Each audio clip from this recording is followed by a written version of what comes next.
Chers amis, bonjour. Depuis mon bureau de l'évêché, où je me trouve confiné depuis mon retour de Rome, je voudrais vraiment vous adresser un message de communion, d'affection et bien sûr de prière en cette période vraiment difficile que nous traversons, une période que nous n'avons pas choisie, pleine d'étrangeté, d'inattendus, mais que nous voulons vivre de la manière la plus belle, la plus riche, la plus féconde possible.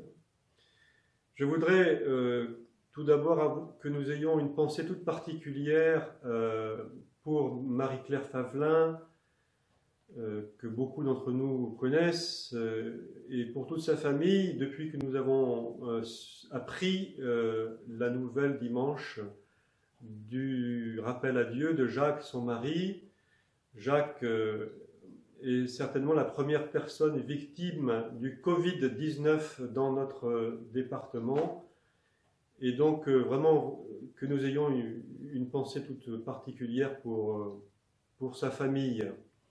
Nous pensons aussi bien sûr à ceux et celles qui sont malades, qui ont contracté le virus, qui se trouvent dans des situations soit satisfaisantes, heureusement, soit peut-être plus compliquées. Donc c'est vraiment le moment d'intensifier notre intercession. Et puis, je voudrais bien sûr relayer cette belle invitation qui nous a été faite par les évêques de France. Je pense qu'elle est bien largement diffusée maintenant. Cette invitation a marqué la solennité de l'Annonciation d'une manière particulière, puisque mercredi 25 mars, donc, les cloches de nos églises vont sonner pendant 10 minutes, comme elles ont sonné dans l'histoire de notre pays à des heures heureuses ou plus sombres. Et ce sera l'occasion pour nous d'aller installer sur nos fenêtres des petites lumières, voilà, pour marquer que nous voulons vivre ce temps d'épreuve dans l'espérance que nous apporte Jésus, lumière du monde. Il est peut-être utile de rappeler, c'est une évidence normalement, mais que le 25 mars, c'est le jour où Marie a conçu du Saint-Esprit le Fils de Dieu, qui va venir dans le monde, et que nous sommes à 9 mois exactement de la fête de Noël, puisque c'est à Noël que vraiment Dieu va naître dans notre humanité, lumière pour faire resplendir les ténèbres de nos vies.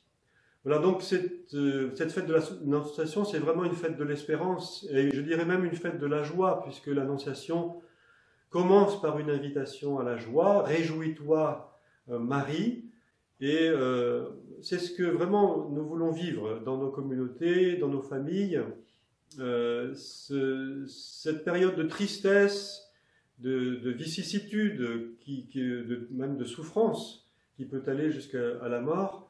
Nous voulons qu'elle devienne aussi une période de joie, parce que le Seigneur nous aime, que nous avons du prix à ses yeux, et qu'il ne nous laisse pas, il ne nous abandonne pas. Alors, ce jour-là, le 25 mars, en plus de faire sonner les cloches, d'allumer des lumières sur nos fenêtres, nous sommes aussi invités, d'abord et surtout peut-être, à ouvrir notre évangile et tout simplement à méditer, que nous soyons seuls ou en famille, ce bel épisode de l'Annonciation dans l'évangile de Saint Luc au chapitre 1, les versets 26 et suivants. J'ai pu rédiger aussi une prière à Notre-Dame de Pontmain en temps de péril. Je vous invite à la prier parce que nous avons cette chance, nous les Mayennais, d'avoir le sanctuaire de Pontmain.